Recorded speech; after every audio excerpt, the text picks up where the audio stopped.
बिस्मिल्लाहिर्रहमानिर्रहीम। Welcome to Scope Academy. जैसा कि मैंने आप लोगों को कहा था कि मैं आप लोगों के लिए लेक्चर सीरीज़ शुरू कर रहा हूँ, तो ये जो मेरा फ़र्स्ट लेक्चर है, इसमें हम सेकंड ईयर का चैप्टर नंबर 2 डेरिवेशन जो है, मैंने आपको पहले भी बताया था कि जो डेरिवेशन है बेसिकली आप लोग जो second year integration and derivation, ये दो चैप्टर ऐसे हैं जिसमें मोर दैन 50% आपका जो पेपर है वो क्लियर हो जाता है। तो सबसे पहले मैं शुरू करूंगा डेरिवेशन, लेकिन डेरिवेशन को शुरू करने से पहले आप सब स्टूडेंट को एक बात जो है वो कीप इन माइंड रखनी चाहिए कि सबसे पहले डेरिवेशन के कुछ बेसिक फार्मूले हैं जिसको मैं पहली वीडियो में कवर करूंगा। वो बेसिक फार्मूले अगर आप लोग अच्छे से कर लो तो ये पूरा चैप्टर ही उस पर बेस करता है। तो सबसे पहले जो मैं आप लोगों को क्लियर करवाऊंगा कि बेसिकली डेरिवेशन क्या है। लास्ट टाइम भी पेपर में एक एमसीक्यू आया था कि डेरिवेशन का बेसिकली मतलब क्या है। डेरिवेशन को मैं यूँ कहूँगा कि ग्राफिकली ये हमारे पास एक फंक्शन है, ठीक है। ये लेट से एक फंक्शन का ग्राफ है, एफ ऑफ एक्स का ग्राफ है। तो इसके डेरिवेटिव का ग्राफिकली मतलब ये है कि अगर हम लेट से इस पॉइंट के ऊपर चाह रहे हैं कि हम डेरिवेट फाइंड करना, तो उसका मतलब ये है कि इस पॉइंट के ऊपर हम इंस्टेंट चेंज चाह रहे हैं with respect to our desire variable. जैसे फॉर एग्जांपल एक फंक्शन है एफ ऑफ एक्स, जब मैं इसका डेरिवेट लेता हूँ तो वो मैं with respect to our desire कि लेट से मैं इसको कहता हूँ कि ये हमारा फंक्शन है, इसको मैं जो है डेरिवेट करता हूँ with respect to given variable, वो है एक्स, ठीक है। तो डेरिवेट बेसिकली क्या करता है, उस पॉइंट के ऊपर instant rate of change find करता है। इंस्टेंट रेट ऑफ चेंज का मतलब है, जैसे इस पॉइंट के ऊपर डेरिवेट का मतलब है कि इस पॉइंट के ऊपर हम स्लोप ड्रा कर रहे हैं। तो स्लोप क्या करती है, हमें किसी भी पॉइंट के ऊपर इस फंक्शन का डेरिवेट का, इस पॉइंट के ऊपर इस फंक्शन के डेरिवेट का मतलब ये है कि इस पॉइंट के ऊपर हम चेक कर रहे हैं कि इस फंक्शन में क्या चेंज आ रही है, और वो ग्राफिकली हमें वो चेंज का मतलब क्या है। तो आप ये भी कह सकते हैं कि डेरिवेट एक्चुअली क्या होता है, वो हमारे पास स्लोप होती है। डेरिवेट क्या होता है, स्लोप होती है। ये लास्ट टाइम पेपर में एमसीक्यू आया हुआ था कि what is the meaning of derivate with respect to geometrically अगर हम देखा जाए तो डेरिवेट क्या है, वो हमारे पास स्लोप है। उसके अलावा जो डेरिवेट है वो derivate is basically the rate of change of function with respect to another variable, ठीक है। तो किसी वेरिएबल के लिहाज से, या हम इसको यूँ भी डिफाइन कर सकते हैं कि डेरिवेट जो है रेट ऑफ चेंज, किसी भी वेरिएबल क्वांटिटी के अंदर जो रेट ऑफ चेंज होता है उसको डेरिवेट कहते हैं। अब मैं बाकायदा डेरिवेट के जो फार्मूले हैं उनको शुरू करता हूँ। जो बेसिक फार्मूले हैं, इसमें मैंने मैक्सिमम जो हमारे पास मोर दैन 90% फार्मूले यूज़ होंगे वो मैंने यहाँ पे कवर किए हैं। अब सबसे पहले मैं एक फार्मूला लिखता हूँ, ये फार्मूला नंबर 1 है कि जब भी डेरिवेट जो है विद रिस्पेक्ट टू एक्स या किसी भी वेरिएबल के लिहाज से, मैंने जैसे बताया कि with respect to some variable derivate लेते हैं, अगर हमारे पास डेरिवेट आ जाता है सी का, सी क्या है बेसिकली, ये कांस्टेंट है। तो आप लोगों को मैंने बताया कि डेरिवेट एक्चुअली क्या होता है, रेट ऑफ चेंज। तो क्या कभी किसी कांस्टेंट क्वांटिटी के अंदर चेंज आता है? नहीं, किसी भी कांस्टेंट क्वांटिटी के अंदर कभी भी चेंज नहीं आता। तो सी का डेरिवेट, सी मीन कांस्टेंट, कोई नंबर भी हो सकता है, तो जब भी हम सी का डेरिवेट लेंगे वो ऑलवेज क्या होएगा, ज़ीरो होगा। जैसे मैं कहता हूँ derivate of 5 with respect to X या कोई भी वेरिएबल, तो ये ऑलवेज क्या आएगा, ज़ीरो। उसकी रीज़न ये है कि 5 क्या है, कांस्टेंट है। अब जो इसके कुछ रूल हैं जो मैं सबसे पहले आप लोगों को बताऊंगा। इसका सबसे पहला जो रूल है डेरिवेट का, वो है पावर रूल। पावर रूल बच्चों बेसिकली क्या होता है कि कहता है अगर हमारे पास एक फंक्शन है एफ ऑफ एक्स और उसकी कुछ पावर है एन, तो कहता है जब हम इस फंक्शन का डेरिवेट फाइंड करेंगे तो पावर रूल क्या करेगा, बेसिकली इसको, ये डेरिवेट की नोटेशन है। तो पावर रूल क्या करेगा, इसका जब हम डेरिवेट लेंगे तो पावर रूल बेसिकली क्या करेगा कि ये जो पावर है इसको शुरू में ले आएगा, पावर में एक क्या करेगा, कम करेगा, और उसके बाद जो पावर के बगैर फंक्शन है विदाउट पावर, उसका वो क्या होगा, डेरिवेट होगा। तो ये हमारे पास क्या है बेसिकली, ये है पावर रूल। इसकी मैं आप लोगों को एक एग्जांपल करवाता हूँ। एग्जांपल ऑफ पावर रूल क्या है, जैसे फॉर एग्जांपल कहता है कि F of X is equal to X की पावर 5, कहता है इसका ना जी हमें डेरिवेट फाइंड करके बताएं। तो इसको हम यूँ लिखेंगे, F of X with respect to जो एफ ऑफ एक्स का डेरिवेट लेंगे विद रिस्पेक्ट टू एक्स, तो जब इसका डेरिवेट लेंगे इसको पहले यूँ लिखेंगे कि हम इसको लिखने का मकसद ये है कि ये जो हमारे पास फंक्शन है x की पावर 5, हम इसको डेरिवेट कर रहे हैं, इसके अंदर चेंज फाइंड कर रहे हैं with respect to x variable, ठीक है। अब अगर with respect to x variable find करेंगे तो अकॉर्डिंग टू पावर रूल क्या होगा बेटा, अकॉर्डिंग टू पावर रूल ये होगा कि जो हमारी पावर है इसको शुरू में लिखेंगे, पावर में से एक कम, और फिर उसके बाद इस x का डेरिवेट लिखेंगे विदाउट पावर। तो ये x का derivate with respect to x always 1 होता है, तो ये हमारा आंसर आ जाएगा 5x की 4। ये है हमारा पावर रूल। सेकंड जो इसमें मैं कवर करूँगा, ये बेटा ये बात याद रखिएगा कि पावर रूल, कोशेंट रूल, ये ऐसे रूल हैं कि इन दोनों के बगैर जो डेरिवेशन है वो जो है मतलब कि हम इसके बगैर कर ही नहीं सकते, ये बोन है डेरिवेट की बेसिकली। तो अब देखो, अब हमारे पास है कोशेंट रूल। कोशेंट रूल क्या कहता है कि अगर हमारे पास ऊपर कोई वैल्यू है, ऊपर कोई फंक्शन है एफ ऑफ एक्स और नीचे कोई फंक्शन है जी ऑफ एक्स, और उन दोनों के दरमियान कोशेंट है, बेसिकली हम इसको कोशेंट रूल इसलिए कहते हैं कि इसमें कोशेंट आ रहा है, ठीक है, जिसको हम उर्दू ज़ुबान में बटा बोलते हैं। में से अक्सर बच्चे उर्दू मीडियम भी पढ़ के आए होंगे, तो उनके लिए कोशेंट का वर्ड जो है वो कुछ नया भी हो सकता है। तो कोशेंट का मतलब है बटा, तो यहाँ पे फ्रैक्शन भी बोलते हैं। एफ ऑफ एक्स एक ऊपर फंक्शन है, एक नीचे फंक्शन है। जब हम बेटा इसका डेरिवेट फाइंड करेंगे तो इसके डेरिवेट जो है वो बहुत ईजी है। सिर्फ मैथ्स में मैं अक्सर बच्चों को कहता हूँ, अपने स्टूडेंट को, मैथमेटिक्स जो है ये इसमें सिर्फ प्रैक्टिस। एक बच्चा कहता है मुझे बहुत अच्छा मैथ आता है, तो उसका मतलब ये है कि उसकी प्रैक्टिस बहुत अच्छी है। तो कोशेंट रूल में सबसे पहले क्या आएगा, नीचे वाले फंक्शन का स्क्वायर, नीचे वाला फंक्शन ऊपर एज इट इज़, ऊपर वाले फंक्शन का बेटा जी क्या आएगा, डेरिवेट, फिर माइनस ऊपर वाला फंक्शन एज इट इज़, नीचे वाले फंक्शन का क्या आएगा, डेरिवेट। अब मैं इसकी एक एग्जांपल करवाता हूँ।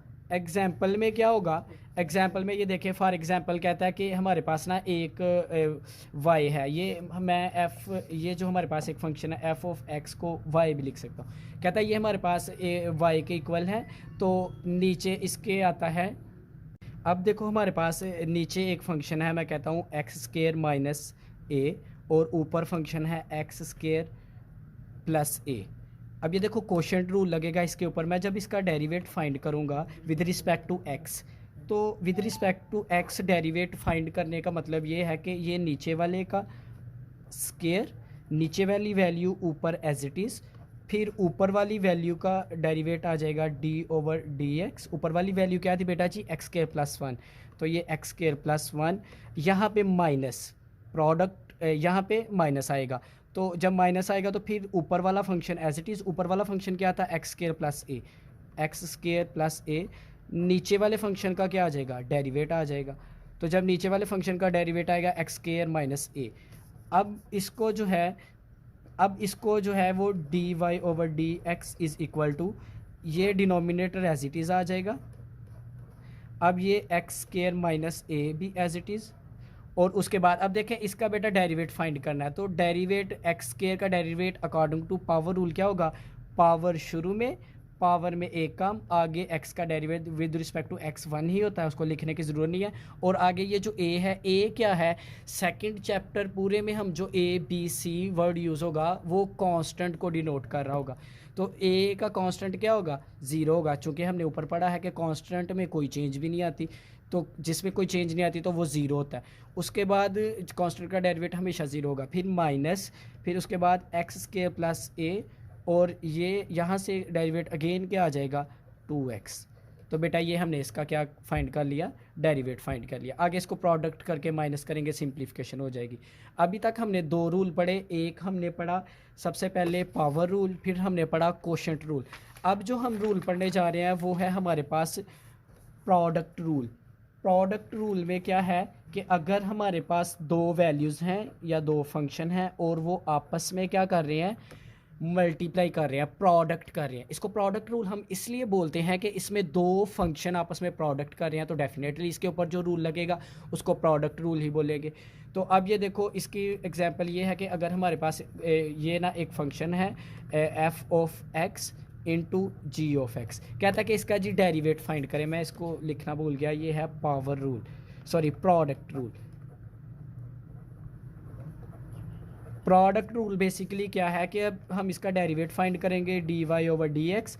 तो प्रोडक्ट रूल बेटा जी क्या करेगा, फर्स्ट फंक्शन को एज इट इज़ लिख देगा, सेकंड वाले फंक्शन का डेरिवेट माइन प्लस सेकंड वाले फंक्शन को एज इट इज़ लिख देंगे और फर्स्ट वाले फंक्शन का डेरिवेट। अच्छा बच्चों, आप लोगों ने यहाँ पे एक चीज़ देखी होगी कि जो हमने कोशेंट रूल लगाया उसमें माइनस था और प्रोडक्ट रूल में क्या होगा, पॉजिटिव होगा। तो अब मैं इसकी एक एग्जांपल भी करवाता हूँ। एग्जांपल यूँ है कि ये देखें, इसकी एग्जांपल में सबसे पहले लेट से मैं कहता हूँ कि y इज़ इक्वल टू ई की पावर x, इसको एक्सपोनेंशियल फंक्शन बोलते हैं, आप लोग इसको अच्छी तरह जानते होंगे। और एक लिखता हूँ ln ऑफ x। अब ये ई की power x into ln of x है, ये दो अलग अलग फंक्शन है और ये दोनों आपस में प्रोडक्ट कर रहे हैं। जब ये दोनों आपस में प्रोडक्ट कर रहे होंगे तो इसका जब मैं डेरिवेट लूँगा तो d y over d x with respect to x derivate ले रहे हैं हम, तो पहला function as it is, second वाले फंक्शन का डेरिवेट प्लस सेकंड वाला function as it is, first वाले फंक्शन का डेरिवेट। ठीक है, तो चूंकि अभी हमने ना एक्सपोनेंशियल फंक्शन का डेरिवेट पढ़ा है ना नेचुरल लॉग ऑफ एक्स का डेरिवेट पढ़ा है, ये हम आगे पढ़ेंगे, लेकिन मैंने आपको बता दिया कि how to apply a product rule, कि प्रोडक्ट रूल किस तरह अप्लाई होता है। तो ये हमारे पास तीन लॉ हो गए। सबसे पहले हमने पढ़ा पावर रूल, फिर उसके बाद पढ़ा कोशेंट रूल, फिर उसके बाद पढ़ा प्रोडक्ट रूल। सबसे पहले वैसे बेसिकली हमने पढ़ा था कि derivate of a constant number is always zero, क्योंकि डेरिवेट क्या है, basically derivate is a rate of change with respect to some variable. तो चूँकि जो हमारे पास है कांस्टेंट का डेरिवेट कभी भी ज़ीरो के अलावा कोई और वैल्यू नहीं आएगी। तो अब हम नेक्स्ट जो हमारे पास हैं बेसिक जो रूल्स हैं वो यूज़ होते हैं, जो कॉमन है, जो सबसे ज़्यादा यूज़ होंगे। अब है, अगर हमारे पास कोई फंक्शन आ जाए एक्सपोनेंशियल फंक्शन, तो बेटा जी इसका डेरिवेट हम कैसे फाइंड करेंगे, d y over d x. और ये बात याद रखिएगा, जब भी एक्सपोनेंशियल फंक्शन आ जाए तो उसका डेरिवेट ये होगा कि ई की power x as it is. अच्छा, ये पावर कुछ भी हो सकती है, जैसे square root x minus one भी हो सकती है, पावर में ln ऑफ एक्स भी हो सकता है, कोई फंक्शन भी हो सकता है। जैसे भी हमारे पास ये होगा एक्सपोनेंशियल फंक्शन, वो शुरू में आ जाएगा। आगे एक्सपोनेंशियल फंक्शन की जो पावर होगी, जैसे यहाँ पे पावर क्या है एक्स, उसका डेरिवेट आ जाएगा। ठीक है, तो इसका आंसर आ जाएगा ई की power x, derivate x with respect to x always one होगा, तो इसकी ई की पावर एक्स आ जाएगा। ठीक है, उसके बाद नेक्स्ट हम जब आगे बढ़ते हैं तो आगे हमारा एक फंक्शन है y is equal to ln of x। जब भी हमारा ln ऑफ x होगा तो इसका डेरिवेट कैसे फाइंड करेंगे बच्चों, dy ओवर dx। ये ln ऑफ x होगा, तो ln ऑफ x का डेरिवेट क्या होगा, x के साथ जो भी वैल्यू होगी वो क्वोशंट में आ जाएगी और आगे इस वैल्यू का क्या होगा, डेरिवेट होगा। ठीक है, उसके बाद हमारा नेक्स्ट जो है वो है कि अगर हमारे पास कोई फंक्शन आ जाए स्क्वायर रूट के अंदर। अब हमारे पास जो फंक्शन है वो है स्क्वायर रूट के अंदर f ऑफ x। तो जब भी f ऑफ x के अंदर होगा तो इसका डेरिवेट क्या होगा, 1/2 फंक्शन एज इट इज़, और फिर ये स्क्वायर रूट की पावर के बगैर ही आगे इसका डेरिवेट f ऑफ x।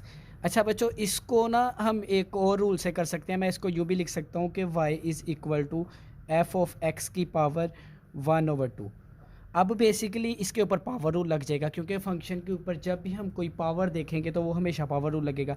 तो इसको हम दो तरह से कर सकते हैं, जो स्क्वायर रूट वाला होगा। अब जो बेसिक आगे फार्मूले हैं वो है, यहाँ तक जो है सबसे पहले हमने पढ़ा प्रोडक्ट रूल, पावर रूल, फिर उसके बाद हमने पढ़ा कोशेंट रूल। कोशेंट रूल के बाद हमने पढ़ा नेचुरल लॉ का डेरिवेट कैसे फाइंड करते हैं।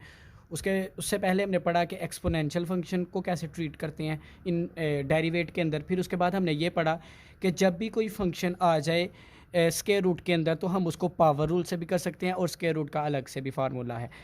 तो अब हम ट्रिग्नोमेट्रिक फंक्शन शुरू करने लगे हैं। तो अच्छा बच्चों, आप लोग ये फार्मूले करने से पहले एक बात जो है कीप इन माइंड कर लें कि जो x है इसकी जगह कोई भी वैल्यू हो सकती है, x की जगह कोई फंक्शन भी हो सकता है।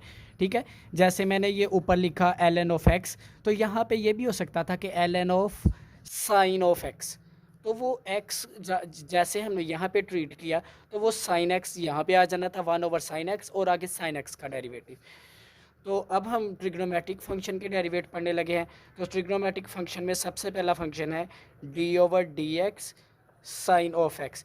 कि साइन ऑफ एक्स का डेरिवेट कैसे फाइंड करते हैं, इसमें जो हमारे पास फंक्शन होगा वो ये होगा, साइन ऑफ एक्स। तो इसका सिंपल सा फार्मूला है कि कॉज ऑफ एक्स, और जो साइन के साथ एंगल है वही कॉज के साथ आ जाएगा, और आगे उस एंगल का यहाँ पे साइन ट्रिग्नोमेट्रिक फंक्शन में जो ट्रिग्नोमेट्रिक रेशो के साथ वैल्यू होती है वो हमेशा एंगल को डिनोट करती है। यहाँ पे साइन एक्स का मतलब है कि साइन का जो एंगल है वो एक्स है। तो ये इसका डेरिवेट क्या होगा, कॉज ऑफ एक्स, और आगे उस एंगल का डेरिवेट। मैं इसकी एक एग्जांपल भी करवाता हूँ, सिर्फ एक एग्जांपल करवाऊँगा, बाकी आपको क्लियर हो जाएगा। और वो एग्जांपल यूँ होगी कि जैसे मैं कहता हूँ कि डी हमारे पास एक फंक्शन है y = sin3 of x। तो बेटा ये 3 of x क्या है, ये एंगल है। तो मैं जब इसका डेरिवेट फाइंड करूँगा, तो जब डेरिवेट फाइंड करूँगा तो साइन का डेरिवेट क्या होता है, cos 3 of x, आगे इस एंगल का डेरिवेट, तो ये d3x d/x। तो अब इसको यूँ लिखेंगे कि ये cos 3x, और ये 3 चूँकि डेरिवेट के बाहर आ जाएगा, और ये x/dx। तो इसका नेट आंसर जो हमारे पास आया cos 3x × 3, और इस 3 को हम कहाँ पे लिखेंगे, स्टार्ट पे लिखेंगे। तो आप लोगों को इस एग्जांपल से क्या पता चला कि जब भी हमारे पास ट्रिग्नोमेट्रिक रेशो के साथ जो एंगल होगा वो एज इट इज़ डेरिवेट में आ जाएगा, और आगे उस एंगल का अलग से डेरिवेट भी लेंगे। तो मैंने आप लोगों को ये इसलिए एग्जांपल करवाई कि आप सिर्फ इस एक्स के वेट में ना रहें कि हर क्वेश्चन में शायद हमें साइन के साथ एक्स मिले या कास के साथ हमें एक्स मिले। तो नेक्स्ट जो हमारे पास फार्मूला है वो है कि जब हम सेकंड वाला फार्मूला लिखेंगे, अगर हमारे पास फंक्शन है y = cos ऑफ x, तो फिर क्या होगा, इस फंक्शन का derivate with respect to x जो होगा वो हमारे पास आ जाएगा कि कॉस का डेरिवेट क्या होगा, माइनस साइन एक्स, और आगे इस x का डेरिवेट, तो मीन टू से माइनस साइन ऑफ x आ जाएगा। ठीक है, इसके बाद आगे है अगर हमारे पास फंक्शन है y = टेंजेंट ऑफ x, तो इसका dy/dx, और टेंजेंट का हमेशा जो हमारे पास डेरिवेट होगा वो सेकंड स्क्वायर ऑफ x आ जाएगा, और आगे x का डेरिवेट वो 1 होगा, इसलिए इसको लिखते ही नहीं है। जो भी एंगल होगा साथ में उसका डेरिवेट ज़रूर लिखेंगे, क्योंकि यहाँ पे x था तो tan x की डेरिवेट हमने सेकंड स्क्वायर ऑफ x लिख दिया, और आगे x का डेरिवेट 1 होता है, इसलिए मैंने यहाँ पे लिखा ही नहीं है। उसके बाद हमारे पास अगर फंक्शन आ जाए y = कोसेकन ऑफ x, तो इसका डेरिवेट क्या लिखेंगे, dy/dx, और कोसेकन का हमारे पास डेरिवेट आ जाएगा minus cosecant of x × cot of x, और आगे उस एंगल का डेरिवेट जो भी हमारे पास कोसेकन के साथ होगा। इससे अगला फार्मूला है, अगर y हमारे पास हो सेकन ऑफ x, और जब मैं इसका डेरिवेट फाइंड करूँगा dy/dx, तो ये हमारे पास हो जाएगा सेकन of x × tan of x, आगे x का डेरिवेट जो एंगल होगा उसका डेरिवेट, और फिर हमारे पास फार्मूला है d/dx। अगर y आ जाए हमारे पास cot ऑफ x, तो इसका हमारे पास क्या होगा, इस फंक्शन का डेरिवेट वो हो जाएगा cot का हमारे पास जो होगा वो माइनस कोसेकन स्क्वायर ऑफ x, आगे जो हमारे पास चूँकि यहाँ पे एंगल x है तो x का डेरिवेट वो 1 होगा, इसलिए लिखेंगे। अच्छा बच्चों, ये थे हमारे पास ट्रिग्नोमेट्रिक के फार्मूले। अब हमारे पास है इन्वर्स ट्रिग्नोमेट्रिक फंक्शन आ जाए। इन्वर्स ट्रिग्नोमेट्रिक फंक्शन में y = sign inverse of x है, तो y = sign inverse of x का मतलब है कि हमारे पास जब इसका डेरिवेट फाइंड करेंगे dy/dx, तो ये हमारे पास आ जाएगा साइन इन्वर्स ऑफ x का डेरिवेट 1/1 माइनस x², और आगे जो हमारे पास एंगल है उसका डेरिवेट तो dx/, तो ये हमारे पास आ जाएगा 1/1 माइनस x², और आगे 1 उसको लिखते ही नहीं है। तो फिर अगर हमारे पास अच्छा इसकी भी चूँकि एग्जांपल करवा देता हूँ। अगर हमारे पास आ जाए y = sign inverse of let's say मैं यहाँ पे लिखता हूँ कि एक्स स्केयर। अब हमारे पास एंगल क्या आ गया, एक्स स्केयर। तो जब हम इसका डेरिवेट फाइंड करेंगे बेटा जी, तो हमारे पास आ जाएगा 1/1 माइनस जो हमारे पास एंगल है इसका स्केयर। चूँकि एंगल एक्स स्केयर है तो एक्स स्केयर का स्केयर क्या हो जाएगा, एक्स की 4 और ये स्केयर रूट।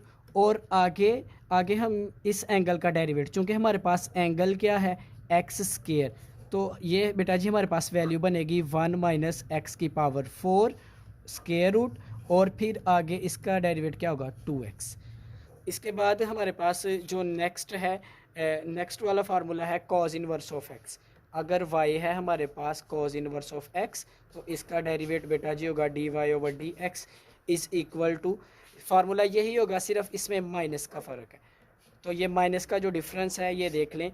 कॉज में क्या है 1/√1 माइनस जो एंगल है उसका स्केयर। यहाँ से देखें तो हमारे पास जो कॉज है, कॉज में क्या होगा कि कॉज के अंदर हमारे पास सिर्फ वही साइन वाला ही डेरिवेट, साइन का डेरिवेट है वही कॉज का होगा, लेकिन सिर्फ किस चीज़ का डिफरेंस है, यहाँ पे कॉज में प्लस की वैल्यू होगी और यहाँ पे माइनस की वैल्यू होगी। इसके बाद जो हमारे पास नेक्स्ट फंक्शन है वो है y is equal to tangent inverse of x। Tangent inverse of x, x फिर मैं कह रहा हूँ कि कोई भी x की जगह कोई भी वैल्यू हो सकती है। यहाँ पे जो टेंजेंट इनवर्स के साथ जो x है वो इसके एंगल को डिनोट कर रहा है। तो यहाँ पे फिर जब इसका डेरिवेट फाइंड करेंगे dy/dx इज़ इक्वल टू, हमारे पास आ जाएगा 1/1 प्लस जो एंगल है उसका स्केयर और साथ में आगे उस एंगल का डेरिवेट। तो इसका जो नेट आंसर आएगा 1/1 प्लस एक्स स्केयर। इसका मतलब ये है कि टेंजेंट के साथ, टेंजेंट इनवर्स के साथ कोई भी वैल्यू जो एंगल में होगी, डेरिवेट क्या करेगा उसको 1/1 प्लस उसको स्केयर में लिख देगा। लेट्स से यहाँ पे एक्स की पावर 4 होती, तो यहाँ पे वो एक्स की पावर 4 का स्केयर और आगे यहाँ पे एक्स की पावर 4 का डेरिवेट आ जाता। इसके बाद हमारे पास दो वैल्यूज़ हैं, वो दो फंक्शन रह गए हैं, और वो फंक्शन कौन कौन से हैं इन्वर्स में। अगर हमारे पास y is equal to secant inverse of x हो, तो उसका डेरिवेट क्या होगा बेटा जी dy/dx। इसका डेरिवेट हमारे पास होगा 1/x एक्स स्केयर -1, और आगे इस x का डेरिवेट वो 1 होगा, उसको लिखेंगे ही नहीं। और उसके बाद एक और फंक्शन है y is equal to cosecant inverse of x। Cosecant inverse of f का हमारे पास क्या डेरिवेट होगा, वही होगा जो सिकन का होगा। सिर्फ यहाँ पे एक चीज़ की कमी है, जैसे साइन इनवर्स ऑफ x और कॉज इनवर्स ऑफ x में क्या डिफरेंस था कि जो साइन इनवर्स ऑफ x का डेरिवेट होगा, कॉज इनवर्स ऑफ x का वही डेरिवेट होगा, सिर्फ माइनस होगा उसके साथ। सेम हेयर क्या है कि वाई इनवर्स, यहाँ पे साइन इनवर्स ऑफ एक्स का जो डेरिवेट है वही कोसिकन इनवर्स ऑफ एक्स का होगा, लेकिन यहाँ पे सिर्फ माइनस की वैल्यू होगी, एक्स और एक्स स्केयर -1। अब उसके अलावा जो हमारे पास लास्ट फंक्शन है वो है कॉट इनवर्स ऑफ एक्स। तो cot inverse of x is y is equal to cot inverse of x अगर है, तो इसका डेरिवेट क्या होगा dy/dx। तो इसका डेरिवेट हो जाएगा वही जो tan का है, लेकिन साथ में माइनस आ जाएगा। तो आप लोगों ने एक चीज़ यहाँ पे देखी कि जो साइन इनवर्स ऑफ एक्स का डेरिवेट है वही कॉज इनवर्स ऑफ एक्स का है, साथ में माइनस है। जो सिकन इनवर्स ऑफ एक्स का डेरिवेट है वही कोसिकन इनवर्स ऑफ एक्स का डेरिवेट है, सिर्फ साथ में माइनस है। और जो cot inverse tan inverse of x का डेरिवेट है वही कॉट इनवर्स ऑफ एक्स का डेरिवेट है, सिर्फ माइनस का फ़र्क है। तो बेटा एक बात याद रखनी है, अगर आप लोग चाहते हो कि आपको डेरिवेशन अच्छे से आ जाए, तो आप लोगों को product rule, quotient rule, power rule, natural law के ऊपर डेरिवेट किस तरह अप्लाई करते हैं, एक्सपोनेंशियल फंक्शन के ऊपर किस तरह डेरिवेट अप्लाई करते हैं, और ट्रिग्नोमेट्रिक फंक्शन के ऊपर डेरिवेट किस तरह अप्लाई करते हैं, और इनवर्स ट्रिग्नोमेट्रिक फंक्शन के ऊपर किस तरह डेरिवेट अप्लाई करते हैं। ये वो मैं अक्सर अपने स्टूडेंट्स को भी कहता हूँ कि अगर आप लोग चाहते हो कि आप लोगों को चैप्टर नंबर 2 आ जाए, तो उसके लिए बेटा आप लोगों को इन फार्मूलाज के ऊपर ग्रिप होनी चाहिए। मैं फिर से दोबारा कहूँगा, a good mathematician have a practice. अगर आप प्रैक्टिस करेंगे आप मैथ में जो है अच्छा स्कोर कर सकते हैं। अदरवाइज़ मैथ एक ऐसा सब्जेक्ट है कि अगर आपको एक स्टेप भी समझ नहीं आता तो आप जो है उसमें नेक्स्ट स्टेप पे जा ही नहीं सकते। तो आप उम्मीद है कि इस नेक्स्ट लेक्चर से पहले आप लोग जो है इन फार्मूलाज़ को बहुत अच्छे से करेंगे और आप इनकी प्रैक्टिस भी करेंगे। अल्लाह हाफिज़।